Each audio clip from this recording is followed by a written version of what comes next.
Welcome to Post Game Live. Welcome to Post Game Live. Patriots lose badly to the New Orleans Saints today, 34-0. Post Game Live brought to you by your New England Ford dealers. 34-0. Ted Johnson, Tommy Curran. So the worst loss of the Belichick era last week, 38-3 to the Cowboys, and a lot of you thought it can't get any worse than this. Yes, it can, because you have officially the second worst loss, 34 points, no points scored by the Patriots, a 34-point deficit. Tommy Curran, is this worse than last week? I think it is worse than last week, because when you have the worst loss followed by the second worst loss, but you have every incentive to make sure you have a good showing and possibly a win in front of your home fans, and then to follow it up with this kind of a performance, I think it's worse. It's worser than I thought. Exactly. And I'll say this, just to lead this off, the conversation about Don Shula and that record now turns completely away. That is so far on the back burner, it's smoking. To me, the conversation now becomes, if the Patriots continue in this fashion, with blowout losses and being non-competitive, does Bill Belichick make it through the season, or do you just declare that this is completely a lost year and just march miserably through to January? Oh, I hope that's not the case. But this is, to answer your question, Michael, Tom's absolutely right. This is a worse loss than last week, and last week was kind of a defining loss, at least for the country to see. This wasn't a nationally televised game, but to follow up that performance last week out like they did today at home, you thought Mac would maybe at least rebound. Look, I know they lost a couple players on defense, but holy cow. I thought it was going to be a closer game than it was. It wasn't. Lots of questions now are going to start popping up about the future of the franchise, not just how do they get through this season, Michael. All right, so how do we just begin to untangle this? I mean, did you see it coming in the first 5 minutes, the first possession? What was it, Tom, I'll start with you. What was it that made you think, okay, this is problematic. This is going to be a really tough day at the office for the Patriots?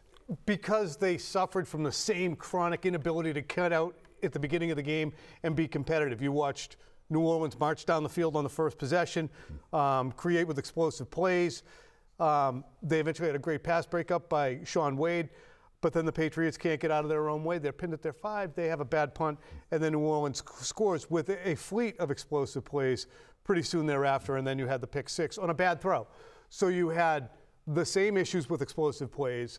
Then you had a bad punt, so we got a stray special teams not showing up, followed by another Mac turnover. And, you know, there's bad teams have here we go again moments, right, Ted? Yep. And once you have that here we go again moments, it doesn't have to be all 53 guys, but if 3 guys start moping around, that's going to be enough. And it was here we go. Here it's happening again. That feeling happened just, or like you said, early in the game. I mean, the ineptitude from the offense. I mean, Mac Jones just not looking comfortable again to start the game was. I thought they would, I don't know, give him more plays, get the running game going. They couldn't get the running game going. So that didn't help his nerves. He was making bad decisions, obviously, with the turnovers. And then, again, the defense was hugely disappointing in this game. I know they lost some good players, but just the missed tackles. I mean, there were guys missing tackles all day out there. None of their blitzes were getting home. They were playing soft zone, giving up completions to Derek Carr, who's, to me, he's a terrible quarterback, making him look good. Well, and then to start, I got to say this, to start the second half, there was the second drive for the Patriots in the second half. You're down 24-zip. The Patriots have the ball on the Saints' 40-yard line, and Bill Belichick elects to punt the ball. And that, to me, if I'm a player, are you kidding me, Coach? Well, we got to get points here. It's like you're protecting maybe getting blown out as opposed to trying to win the game. And I've seen that time and time again in the last few years from Bill Belichick. Well, Ted, that's because the punt is better than their offense. I mean, they scored 3 points last week, and they had no shot. Really, we talked about this at halftime, a little tongue-in-cheek. When it was 21-zip, I said, okay, what about the comeback? And you guys both looked at me like I had 22 heads because we knew the Patriots, without something miraculous happening, were not capable of scoring more than 21 points. So to me, I think the key to the game, I'm going to get you guys to focus on this one just from the start because there's so much bad stuff to get into. Mac Jones, after saying all week, I got to take better care of the football. Hey, I can't do too much. Billy O'Brien saying I can't do too much. Got to run the offense. When he's being attacked, he's being just the collapse. The pocket is collapsing. He's being pressured to flick that little knuckleball there, and with nobody capable of catching the football except the wrong team. I think that's just like he can't do that. Like all of it is not his fault, but that once you get a pick six there and Tyrann Mathieu returned it for a touchdown, once you're down 7-zip. It's another turnover, his third turnover in 2 weeks. I think that set the tone. I think at that point, it was pretty clear. Here it is. Take the sack. Yep. Take the sack. The fate of the team rests in the hands of whoever has the ball. The fate of the franchise, the fate of the organization, the secretaries, the ancillary staff, the equipment guys. You have, as Bill Belichick told us in 2001, Ted, I remember it, when you fumble or make a mistake with the football, you're carrying the fate of every single person involved in the organization.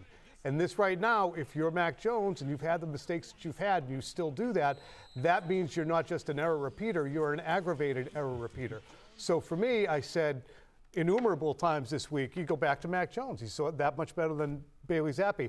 Unless he's actively kneecapping your team and preventing it from winning with plays that are beyond the pale, plays that make you say, well, you can't do that, and you knew you couldn't do that, you did it again.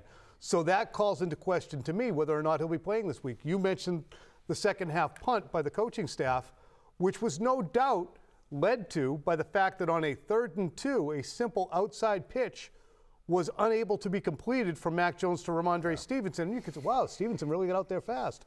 I wonder if that's all on, it's all on Mac. The ball leaves your hand as a quarterback. You need to know where it's going. You can't just fling it. If he had to, again, take a half beat and say it's not going to get to him, you turtle because you don't make a bad situation worse. And this is the adversity. While I think he's got resilience, this is the adversity he's never really encountered, whether it be at Alabama or in his first year as a quarterback. And last year he could say, well, look at the sideline, it ain't me. This year, no.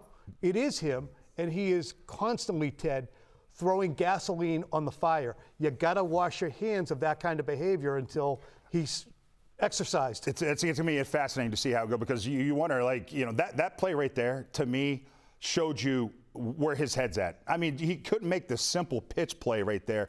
So his confidence is shot.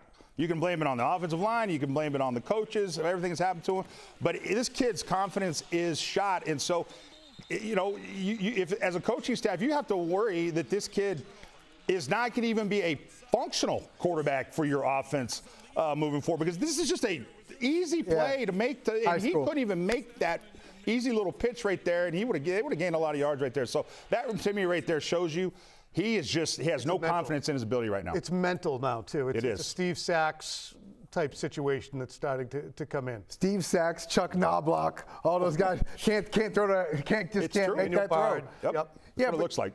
Okay, but in a sense, right? Look, okay, we're going to talk all week. I'm sure it's going to be, should Mac Jones start? Should Bailey Zappi give Bailey Zappi a chance? Here's what's scary for the Patriots coaching staff, starting with Bill Belichick, Billy O'Brien, everybody else. You take Mac Jones out of there. You put Bailey Zappi. Let's say Bailey Zappi can actually walk the football over to his playmakers without anybody getting in the way. Mm-hmm. I'm putting the ball in the hands of my playmakers. Who are you giving the ball to? Like, who are you giving the ball to? Like, these guys, I think that's part of the issue, too. Mac is maybe compounding the issue, but I think the fundamental issue is you're throwing to Ty Montgomery, and Ramondre doesn't look like himself, and Devontae Parker, and Juju was out of the game, and Kendrick Bourne. And Pop got knocked out with just not, Tom, this is such a mediocre collection of playmakers. It is, and you're right, and we can say, as we will, look, Mac had a sack on where he had 1.36 seconds. I think Mike Hurley timed it before both defensive ends croaked him, I believe, late in the first half. Mm-hmm. So you can say, okay, that's not Mac's fault, and he has nobody to throw it to. And I've said that a million times because of the protection. But that being the case, that being his fact of life, you have to behave in a way that understands that, which means don't make that first mistake, or don't make the mistake that you made last week, or don't throw it across field, or don't come out in the second half on 4th and 2 and get picked by Juju Smith-Schuster. So that's why I say, even though Mac Jones will and forever be better than Bailey Zappi, he's so much in his own head that you can't continue to walk him out there and give yourself a chance to win. I think teammates, if you were a teammate of Mac Jones right now, Ted, as much as you might like him as a kid and don't talk to in a him. bad position, would you support the idea of seeing him out there on Wednesday starting, taking the first team reps? Oof, yeah, I mean, or do you just, as a defensive player, say, that's a defensive player. You stay out of that stuff. But I mean, it all depends how he is behind the scenes. Do I feel like he's invested? Do I feel like he's doing everything he needs to do? Do I see him? He'll steer early. Do I see him late? Do I feel like he's engaged in practice? Does it look like it matters to him? Does he care? Those are all things that you see. When the cameras aren't on, that we see. And so as a player, I might say, yeah. I mean, I might look at that interception that he had, that first pick six. The left guard on that play totally missed his block. And so he was getting hit as he's throwing the ball. It's Mac's fault for throwing it, but that left guard, gave up the pressure. So as a player, you sit there and you go, he's got limitations because of the offensive line that's blocking for him as well.